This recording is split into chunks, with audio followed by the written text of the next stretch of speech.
बिस्मिल्लाहिर्रहमानिर्रहीम। अस्सलाम वालेकुम डियर स्टूडेंट्स, कैसे हैं आप लोग? आई होप कि आप सब लोग बिल्कुल ठीक होंगे। My name is Naila Jamil and I am lecturer of zoology. Today is our lecture number 7 of principles of animal life 2। Principle of animal life 2 जो हमारा सब्जेक्ट है, ये सब्जेक्ट है ज़ूलॉजी के सेकंड सेमेस्टर का, राइट। हमारा जो प्रीवियस लेक्चर था, जो इससे पहला वाला हमारा लेक्चर हुआ था, उस लेक्चर में हमने पढ़ा था अबाउट दी जेनेटिक्स कि जेनेटिक्स क्या है, जेनेटिक्स के अंदर यूज़ होने वाली कॉमन टर्मिनोलॉजीज़ क्या हैं, जो कि हम बार बार स्टडी करेंगे जब हम जेनेटिक्स को पढ़ेंगे, क्योंकि ये जो हमारा चैप्टर स्टार्ट हुआ है, इस चैप्टर के अंदर हमने सब कुछ पढ़ना है अबाउट दी जेनेटिक्स। और जेनेटिक्स क्या चीज़ है? जेनेटिक्स क्या है? It is the study of heredity, या आप कह सकते हैं it is the study of inheritance and variation. तो जो प्रोसेस है या जो कॉजेज़ हैं, या आप ये कह लें कि जो मैकेनिज्म्स हैं जो कि कॉज कर रहे हैं किसको, इनहेरिटेंस को और वेरिएशंस को, तो वो सारे के सारे मैकेनिज्म, वो सारी की सारी रीजंस हम स्टडी करते हैं इन जेनेटिक्स। तो जेनेटिक्स से जो हमारा चैप्टर है, इसके अंदर हमने पढ़ा था कि जो क्लासिकल जेनेटिक्स है उसकी बेस किसने रखी थी, या उसका पायनियर कौन था? उसका पायनियर था जोहान मेंडल। जो क्लासिकल जेनेटिक्स है उसका जो पायनियर है वो है जोहान मेंडल। उसने दो लॉज दिए थे, उसने दो लॉज दिए थे। कौन कौन से लॉज थे? Law of segregation and law of independent assortment. कौन कौन से उसने लॉ दिए थे? Law of segregation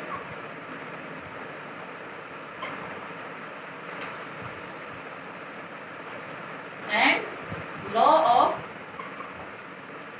independent assortment.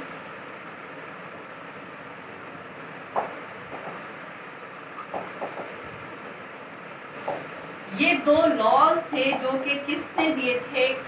ये दोनों के दोनों लॉज दिए थे जोहान मेंडल ने, राइट। और इन्हीं दो लॉज के बेस पर, यही दो लॉज जो है बेसिकली बेस बनाते हैं किसकी? क्लासिकल जेनेटिक्स की। तो आज जो हमारा लेक्चर है, आज हम पढ़ेंगे वो सारी के सारी जो है बेसिकली कि ये लॉ ऑफ सेग्रीगेशन, और जो है जिसको पेश किया था किसने? जोहान मेंडल ने। और लॉ ऑफ सेग्रीगेशन को स्टार्ट करने से पहले हम लोग क्या पढ़ेंगे? हम लोग पढ़ेंगे बेसिकली कि वो कौन सी रीजंस हैं, वो क्या फैक्टर्स हैं जो कि कॉज करते हैं किसको? इनहेरिटेंस को, राइट। और जेनेटिक्स बेसिकली है क्या, जो हमने अपने प्रीवियस लेक्चर में भी पढ़ा था कि what is genetics? Genetics is the study of inheritance and variation. Inheritance क्या चीज़ है? इनहेरिटेंस है कि जो करेक्टर्स एक जनरेशन से दूसरी जनरेशन में पास करते हैं, यानी कि एक जनरेशन से करेक्टर्स ट्रांसफ़र होते हैं इन सेकंड जनरेशन, या आप ये कह लें कि करेक्टर्स जो है पेरेंट्स से ऑफस्प्रिंग्स में, उनके चिल्ड्रंस में ट्रांसफ़र होते हैं, जिसकी बेसिस पर हम कहते हैं कि childrens are more similar to their parents. और यही रीज़न है कि सिबलिंग्स जो हैं एक दूसरे से ज़्यादा मुशाबहत रखते हैं। बहन भाई जो हैं वो एक दूसरे से बहुत ज़्यादा रिजेंबल करते हैं, उनमें बहुत सारी सिमिलैरिटीज़ होती हैं। ये किस बेस पर होती हैं, किस वजह से होती हैं? Due to the inheritance. और वेरिएशंस क्या चीज़ हैं? वेरिएशंस वो है जो कि इंसान में बहुत सारे डिफरेंसेस कॉज करता है। बहन भाई एक दूसरे से सिमिलर होने के साथ साथ उनमें बहुत सारी जो हैं डिफरेंसेस पाए जाते हैं। वो किस बेस पर, किस वजह से उनमें वो डिफरेंसेस होते हैं? क्योंकि वेरिएशंस भी प्रोड्यूस होती हैं, राइट। तो आज हमने सबसे पहले अपने लेक्चर में क्या पढ़ना है? हमने पढ़ना है कि व्हाट इज अ जीन, कि जीन क्या चीज़ है। हमने क्या पढ़ना है कि जीन क्या है, बेसिकली जीन का कॉन्सेप्ट क्या है, what is the concept of gene. आज हमने अपने लेक्चर में पढ़ना है कि जीन क्या है। अगर हम जीन्स को देखें, जीन्स क्या है? Genes are the unit of heredity. Genes ही वो चीज़ हैं जो कि इनहेरिटेंस को कॉज करती हैं। जीन्स क्या है? They are the unit of heredity, या फिर आप इसको ऐसे भी कह सकते हैं, हेरिडिटी कह लें या इनहेरिटेंस कह लें, एक ही बात है, unit of heredity. Unit unit of heredity is called as genes, यानी कि जीन्स ही वो सब्सटेंसेस हैं, वो फैक्टर्स हैं या कह लें वो रीजंस हैं जो कि करैक्टर्स को एक जनरेशन से नेक्स्ट जनरेशन में लेकर जाते हैं। यानी कि जो करैक्टर्स एक नस्ल से दूसरी नस्ल में आगे मुंतकिल होते हैं उनको कौन ट्रांसफर करता है? जीन्स। जीन्स क्या है? Unit of heredity, right. अब ये जो वर्ड जीन है, ये जो वर्ड जीन है, इसको अगर पास्ट में देखें तो डिफरेंट साइंटिस्ट ने इसको डिफरेंट नेम्स जो हैं वो दिए थे। सबसे पहले जो अगर देखें कि जीन को जो है, सबसे पहले एक साइंटिस्ट था, क्या नाम था उसका? डार्विन ने इसको क्या कहा जीन को? उसने कहा ये जो यूनिट ऑफ हेरिडिटी है, उसने इसको जीन नहीं कहा, उसने इसको क्या कहा? उसने कहा कि ये गैम्यूल्स हैं। क्या है ये? गैम्यूल्स हैं। ये जो यूनिट ऑफ हेरिडिटी है, जिसको हम किस नेम से जानते हैं? हम इसे जानते हैं by the name of gene, ठीक है। जो एक साइंटिस्ट था, क्या नाम था उसका? डार्विन। डार्विन ने क्या कहा कि ये जो यूनिट ऑफ हेरिडिटी है ये क्या है? गैम्यूल्स, राइट। फिर एक और साइंटिस्ट था, उसने इसका क्या नाम दिया? गैम्यूल्स। उसने इस जीन को क्या नाम दिया? उसने कहा कि ये जो यूनिट ऑफ हेरिडिटी है ये एलिमेंट्स है, ठीक है। एलिमेंट्स ही वो यूनिट हैं जो कि इनहेरिटेंस को कॉज करते हैं। ये किसने कहा था? ये कहा था मेंडल ने, राइट। मेंडल ने क्या कहा कि ये जो यूनिट ऑफ इनहेरिटेंस है ये क्या है? एलिमेंट्स हैं। यानी कि एलिमेंट्स ही वो यूनिट्स हैं जो कि इनहेरिटेंस को कॉज करते हैं। फिर एक और साइंटिस्ट आया, उसने क्या कहा कि ये फैक्टर्स हैं। उसने इस यूनिट ऑफ हेरिडिटी को क्या नाम दिया? फैक्टर्स का नाम दिया। और किसने कहा था कि ये यूनिट ऑफ हेरिडिटी जो है ये फैक्टर्स हैं? कॉरेंस ने,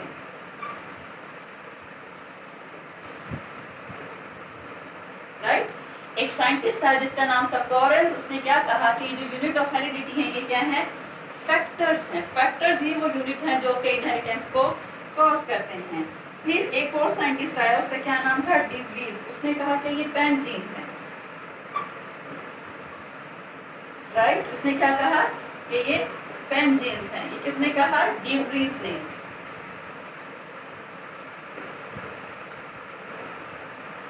डी व्रीज ने कहा कि ये जो यूनिट ऑफ हेरिडिटी हैं इनका नाम क्या है? इनका नाम है पेन जीन्स, सही।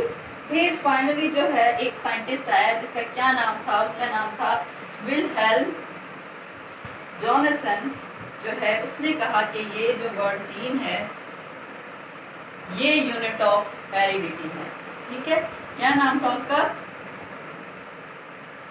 विल्हेल्म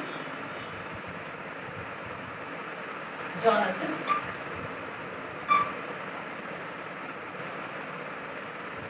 फिर विल्हेल्म जॉनसन ने 1909 में कहा था। कब कहा था?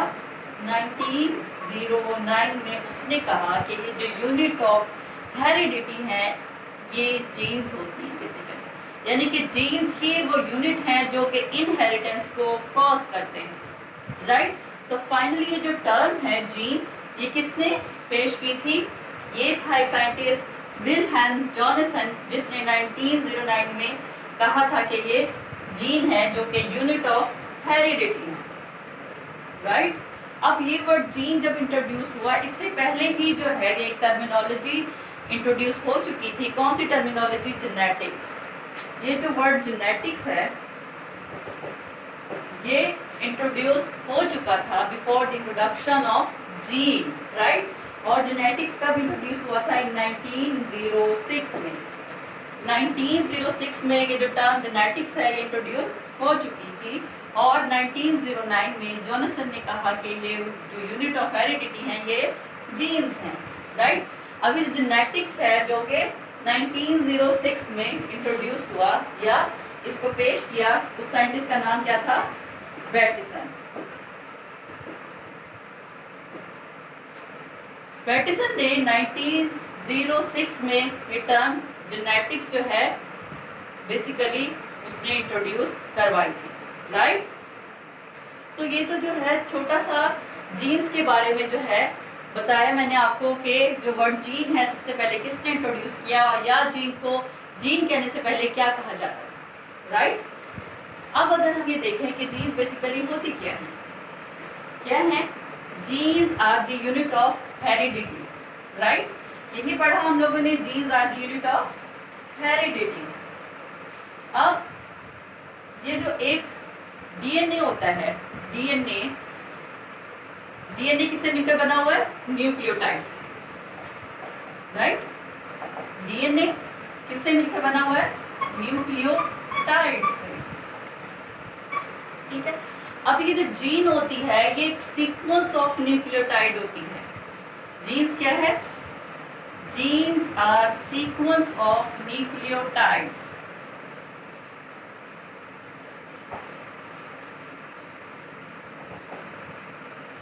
जीन्स क्या है, genes are the sequence of nucleotides.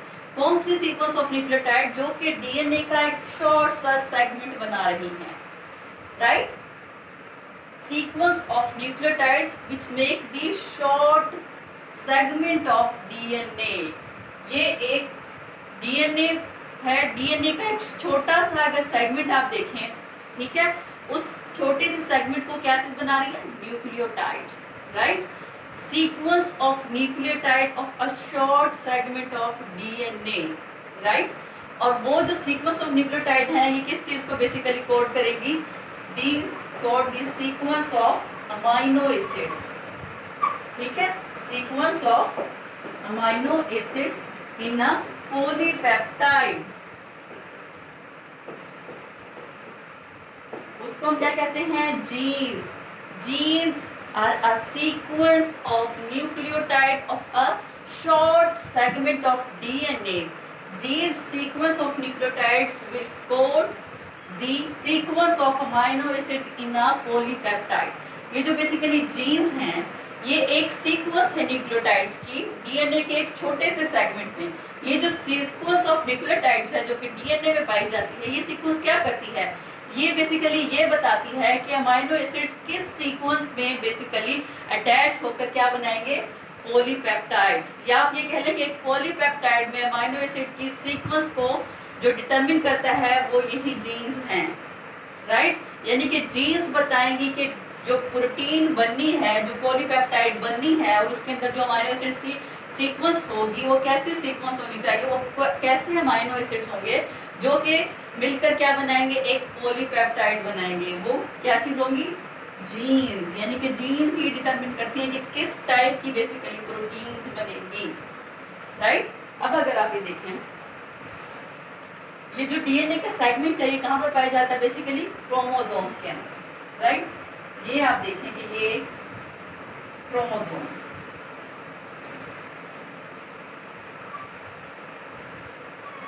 ठीक है, और ये बेसिकली एक पेयर है क्रोमोसोम का। एक क्रोमोसोम ये है और ये दूसरा क्रोमोसोम है। ये दोनों के दोनों बेसिकली क्या है, एक पेयर है क्रोमोसोम का। और ये कौन सा पेयर है, होमोलोगस क्रोमोसोम से।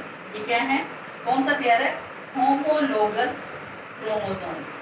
अब होमोलोगस क्रोमोसोम कौन सा होता है, ऐसा क्रोमोसोम होता है जिसके पास जो जीन्स होती हैं वो बेसिकली सेम जीन लोसाई पर प्रेजेंट होती हैं। कैसा होता है वो होमोलोगस क्रोमोसोम, जहां पर जीन्स जो है वो बेसिकली सेम लोकस के ऊपर प्रेजेंट होंगी, राइट। और जो उनके पेयर्स होंगे वो दोनों के दोनों ही इस पेयर पर या होमोलोगस क्रोमोसोम पर प्रेजेंट होंगे, ठीक है। अभी हमने क्या पढ़ा कि एक डीएनए का जो बेसिकली शॉर्ट सा सेगमेंट होता है वहां पर क्या पाई जाती है, सीक्वेंस ऑफ न्यूक्लियोटाइड। ये देखिए ये एक छोटा सा सेगमेंट है किसका, डीएनए का।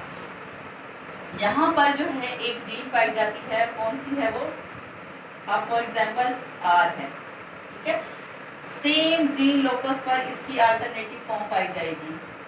वो आइदर रिसेसिव भी हो सकती है, यानी कि स्मॉलर आर भी हो सकती है, और वो या फिर आप ये देख लें ऐसे कि यहाँ पर अगर कैपिटल आर है तो यहाँ पर भी कैपिटल आर हो सकता है, राइट। इसी तरीके से आप ये अगर देखें कि यहाँ पर अगर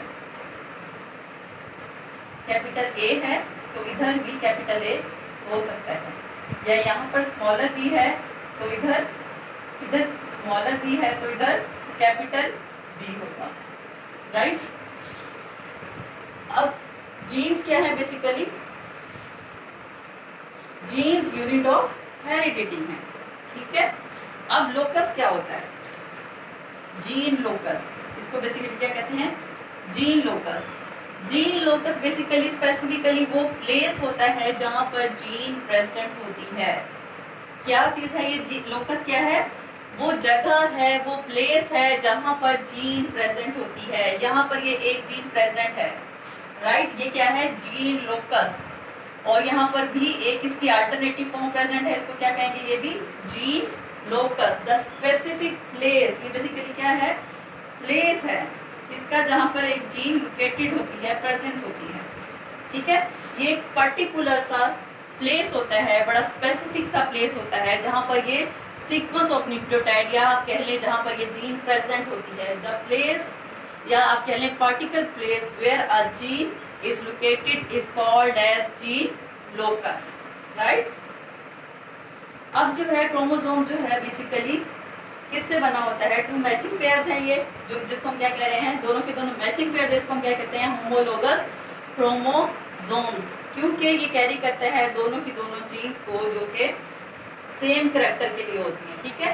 ये आप इमेजिन करें कि यहाँ पर अगर ये वाला जो आर मैंने लिखा है, फॉर एग्जाम्पल कि अगर सीड की शेप के लिए आप देखें कि राउंड सीड के लिए होगा, शेप, सीड की शेप को डिफाइन करने के लिए जो जीन्स हैं वो इस लोकस पर प्रेजेंट है, तो दोनों में ही सेम लोकस पर ही प्रेजेंट होंगी। इसकी ये जो जीन्स की अल्टरनेटिव फॉर्म्स हैं ये सेम लोकेशन पर प्रेजेंट होंगी होमोलोगस क्रोमोसोम के, आइदर वो राउंड को रिप्रेजेंट करें या रिंकल्ड को करें, ठीक है। एक करैक्टर के लिए जो जीन्स का पेयर है वो सेम लोकस पर प्रेजेंट होगा, राइट। अब वो आगे उसकी आगे जाकर ऑल्टरनेटिव फॉर्म्स बन जाती हैं, राइट। अब अगर हम ये देखें कि अलील्स, अब बात अगर हम करें कि अलील्स क्या हैं, ठीक है, आपको लोकस का पता चल गया कि लोकस क्या है, what is the gene locus. Gene locus क्या है, ये पार्टिकुलर प्लेस है where a gene is located. अब अलील क्या है, अलील्स जो है ये अल्टरनेटिव फॉर्म्स हैं, ये क्या है, alternative forms of a gene, ये क्या है, alternative forms of a gene. ये अल्टरनेटिव फॉर्म्स है, ये एक डोमिनेंट है और दूसरा रिसेसिव, ये दोनों डोमिनेंट्स भी हो सकती हैं, ठीक है।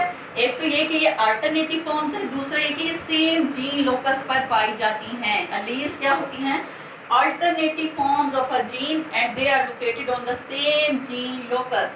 अगर ये यहाँ पर प्रेजेंट है तो दूसरी जो इसकी अल्टरनेटिव, इस जीन की जो अल्टरनेटिव अलील है या अल्टरनेटिव फॉर्म है वो कहाँ होगी, इस वाले सेम जीन लोकस पर होगी, आइदर वो डोमिनेंट होगी या वो रिसेसिव अलील होगी, ठीक है।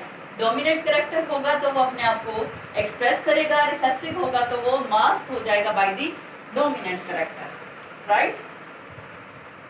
इसी तरीके से दोनों की दोनों डोमिनेंट भी हो सकती है, दोनों के दोनों रिसेसिव अलील्स भी हो सकती हैं, राइट। अभी हमने क्या पढ़ा, हमने पढ़ा कि जीन्स बेसिकली क्या हैं, सही। जीन्स का आपको पता चला कि क्या है, सीक्वेंस ऑफ न्यूक्लियोटाइड्स है जो कि स्पेसिफिक लोकेशन पर प्रेजेंट है, जहां पर जो जिस स्पेसिफिक लोकेशन पर ये प्रेजेंट है उसको क्या कहते हैं, जीन लोकस कहते हैं, राइट। और अलील्स क्या है, ये अल्टरनेटिव फॉर्म्स हैं जीन की जो कि एक होमोलोगस क्रोमोसोम पर प्रेजेंट है और सेम जीन लोकस पर पाई जाती हैं। दोनों की दोनों अल्टरनेटिव फॉर्म्स जो हैं, ये दोनों की दोनों जो अलील्स हैं ये एक डोमिनेंट भी हो सकती है और दूसरा रिसेसिव, या ये दोनों डोमिनेंट भी हो सकती हैं या ये दोनों रिसेसिव भी हो सकती हैं, सही। अब ये टर्मिनोलॉजीज पढ़ने के बाद हम अगला अपना टॉपिक देखें तो मेंडेलियन इनहेरिटेंस पैटर्न अगर हम देखें कि वो क्या है बेसिकली।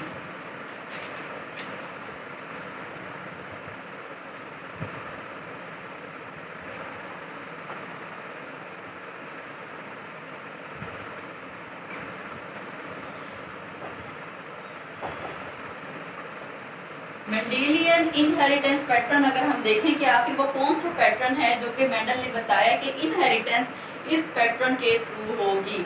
यानी कि करेक्टर्स जो है वो एक जनरेशन से दूसरी जनरेशन में जो पास होंगे वो किस पैटर्न के थ्रू होंगे, राइट। अब अगर हम ये देखें, सबसे पहले जो है मेंडल ने जो ये इनहेरिटेंस का पैटर्न बताने के लिए जो उसमें ऑर्गेनिज्म अगर हम देखेंगे ड्रोसोफी, एक तो उसने सबसे पहले ये कि पी प्लांट के ऊपर अपने सारे के सारे एक्सपेरिमेंट किए, राइट। पी प्लांट के ऊपर उसने अपने सारे के सारे एक्सपेरिमेंट्स किए। इसके अलावा अगर हम देखें कि इनहेरिटेंस का पैटर्न जो है वो हम एनिमल्स में देखें तो उसके अंदर आप अगर वाइल्ड टाइप ड्रोसोफिला को देखें, ड्रोसोफिला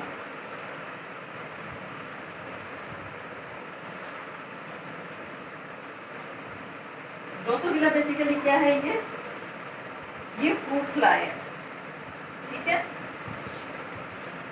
ड्रोसोफिला जो है साइंटिफिक नेम है किसका, फ्रूट फ्लाई का, राइट।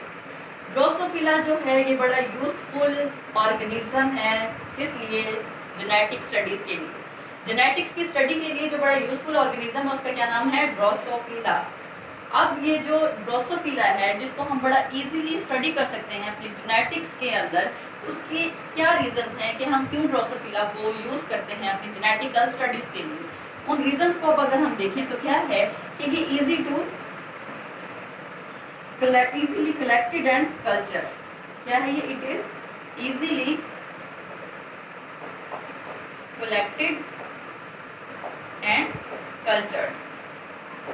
सबसे पहला अगर हम रीजन देखें कि अगर ड्रोसोफिला हम क्यों यूज कर रहे हैं अपनी जेनेटिकल स्टडी में, क्योंकि इसको बड़ा इजी है, हम इजीली इसको कलेक्ट कर सकते हैं। कैसे इजीली कलेक्ट कर सकते हैं, अगर आप देखें फ्रूट फ्लाइज हर जगह पर इजीली आप लोग को नजर आ रही होती हैं।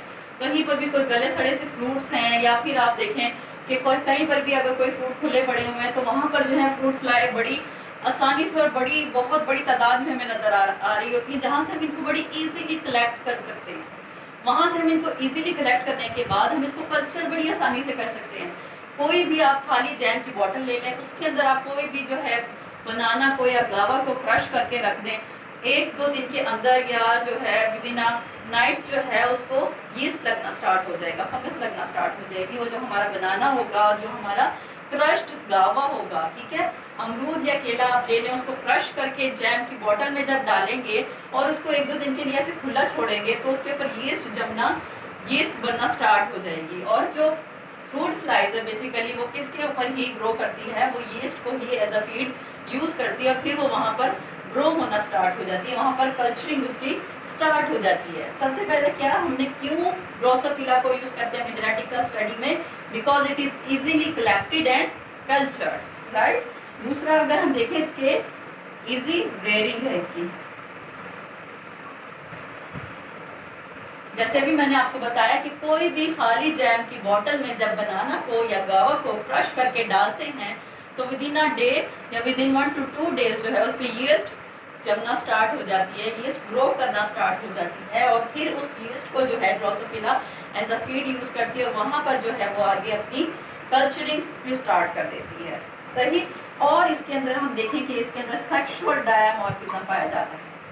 क्या पाया जाता है, सेक्सुअल डायमॉर्फिज्म पाया जाता है। सेक्सुअल डायमॉर्फिज्म का क्या मतलब है, यानी कि मेल और फीमेल जो सेक्सेस हैं इसके अंदर वो एक दूसरे से सेपरेट तो होती ही हैं, लेकिन इसके साथ साथ उनकी फिजिकल अपीयरेंस में डिफरेंस होता है एक दूसरे से, उसमें सेक्सुअल डायमॉर्फिज्म पाया जाता है। यानी कि उनकी जो फिजिकल अपीयरेंस है वो चेंज होती है एक दूसरे से, जिससे उनको आसानी से डिस्टिंग्विश किया जा सकता है कि ये मेल है और ये फीमेल है, जिससे करैक्टर्स को आगे स्टडी करने में बड़ी आसानी हो जाती है। जैसा कि फीमेल के जो फीमेल की जो बेसिकली बॉडी होती है वो कैसे होती है, लार्जर होती है और पॉइंटेड उसकी एब्डोमेन होती है, सही। जबकि मेल का जो है साइज अगर देखें तो स्मॉलर होता है, जबकि फीमेल का साइज लार्जर होता है। अब इनका एब्डोमेन अगर देखें तो फीमेल का एब्डोमेन जो है पॉइंटेड होता है, जबकि जो मेल का है वो राउंडेड एब्डोमेन होता है। तो क्या इनमें पाया जाता है, सेक्सुअल डायमॉर्फिज्म, जिसकी वजह से ये एक जो है ड्रोसोफिला जो है इसको हम इजीली यूज करते हैं फॉर अपनी जेनेटिकल स्टडीज के लिए, राइट। इसके अलावा अगर हम देखें कि क्या रीजन है कि हम ड्रोसोफिला को यूज करते हैं फॉर आवर जेनेटिकल स्टडीज, कि इसका शॉर्ट जनरेशन टाइम है। क्या है इसका, शॉर्ट जनरेशन टाइम है।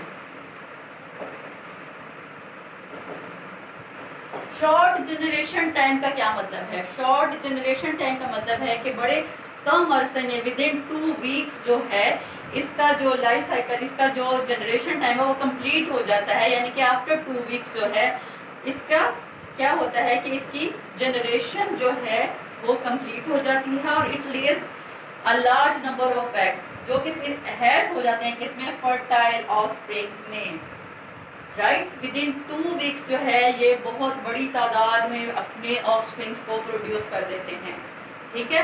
विद इन 2 वीक ये बड़ा छोटा सा शॉर्ट सा लाइफ जो है इसका साइकिल आप कह लें, और इसका जो है जनरेशन टाइम जो है यानी कि एक जनरेशन प्रोड्यूस करने से लेकर दूसरी जनरेशन प्रोड्यूस करने के दरमियान में जो इसका टाइम पीरियड होता है वो कितना? विद इन 2 वीक्स, यानी कि एक जनरेशन जो है 2 वीक्स के अंदर अंदर अपनी ऑफस्प्रिंग्स को प्रोड्यूस कर देते हैं, जिसकी वजह से लार्ज अमाउंट में जो है ऑर्गेनिजम्स मिलते हैं किसके लिए? साइंटिफिक स्टडी के लिए।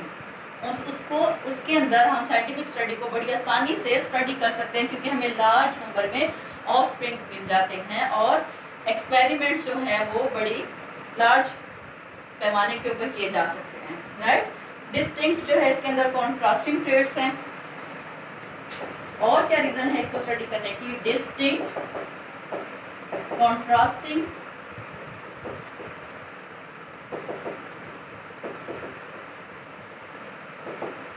Distinct contrasting traits. इसका क्या मतलब है कि जो ट्रेड्स हैं जिसको हम स्टडी करते हैं इसके अंदर कंपैरिजन के लिए कि इनहेरिटेंस के पैटर्न को समझने के लिए जो ट्रेड्स जो है स्टडी की जाती हैं वो इसके अंदर बहुत ज़्यादा हैं।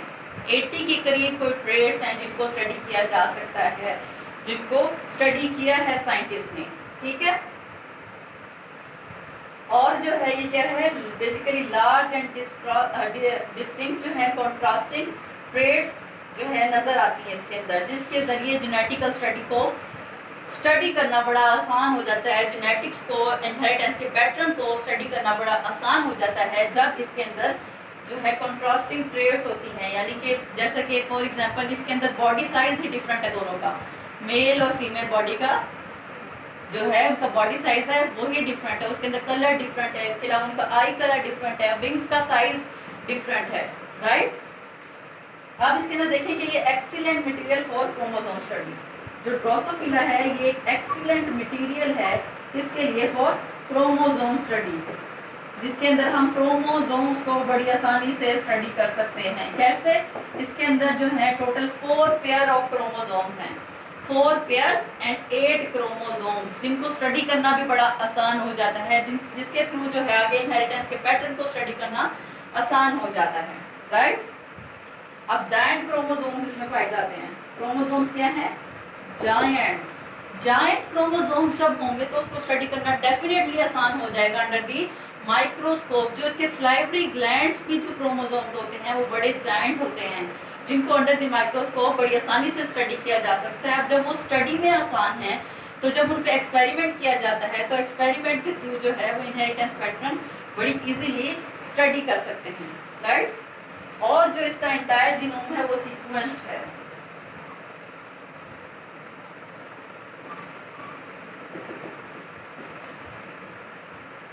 अब सीक्वेंस्ड एंटायर जीनोम का क्या मतलब है कि ये जो इसका जीनोम है, जीनोम का क्या मतलब है कि जो इसके तमाम के तमाम क्रोमोसोम्स हैं और जो इसके 4 पेयर ऑफ क्रोमोसोम्स हैं उनकी सीक्वेंस जो है बता दी जा चुकी है कि उनकी बेसिकली सीक्वेंस क्या है, किसके लिए, ताकि स्टडी किया जा सके आगे ह्यूमंस के जीन को भी स्टडी करने में आसानी हो सके। इसका जो एंटायर जीनोम है वो क्या है? सीक्वेंस्ड है, राइट। अब जो वाइल्ड टाइप इसके अंदर एक ट्रेट है और इसके अंदर क्या पाई जाती हैं? Wild type trait. अब जितने भी एक्सपेरिमेंट किए जाएंगे, जितनी भी फ्रूट फ्लाइज के अंदर एक्सपेरिमेंट किए जाएंगे, आइदर उनके आई कलर को देखा जाएगा कि किस आई कलर वाले ऑर्गेनिज्म का दूसरे आई कलर वाले ऑर्गेनिज्म के साथ क्रॉस करवाया गया, उसके बाद जो उनको इंडिविजुअल्स मिले उसका कंपैरिजन किया जाएगा with the wild type trait. एक जो है उनके अंदर क्या पाई जाती है? Wild type trait. उस वाइल्ड टाइप के साथ जो है क्या किया जाएगा? कंपैरिजन किया जाएगा तमाम के तमाम अपने किए जाने वाले एक्सपेरिमेंट्स का, सही। अब जब हम एक्सपेरिमेंट्स करेंगे और उन एक्सपेरिमेंट के रिजल्ट को कंपेयर करेंगे वाइल्ड टाइप के साथ तो या तो वो वाइल्ड टाइप के जैसा होगा रिजल्ट हमारा, या उससे डिस्टिंक्ट होगा। ठीक है, तो इस तरीके से हमें रिजल्ट लेना आसान हो जाता है और हमें जेनेटिक्स को स्टडी करना इजी हो जाता है, राइट। जैसे कि वाइल्ड टाइप आई जो है वो कौन सी है, रेड कलर है। वाइल्ड टाइप आई कलर कौन सा है, रेड कलर।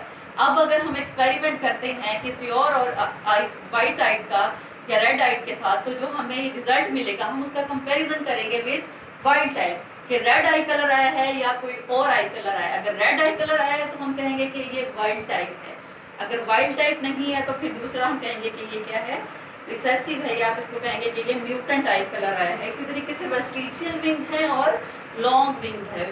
लॉन्ग विंग जो है वो वाइल्ड टाइप है, जबकि वेस्टिजियल जो है ये क्या है, बेसिकली रिड्यूस्ड होते हैं और क्या है, ये म्यूटेंट टाइप आ जाती है फिर, राइट। तो ये कुछ रीजंस हैं जिसकी वजह से हम ड्रोसोफिला को स्टडी करते हैं और इसको यूज करते हैं अपने एक्सपेरिमेंट्स के लिए। किस लिए, कि हम अपने इनहेरिटेंस के पैटर्न को स्टडी कर सकें, राइट। आई होप स्टूडेंट्स के आज का लेक्चर आप लोगों को समझ आया होगा। थैंक यू, अल्लाह हाफिज़।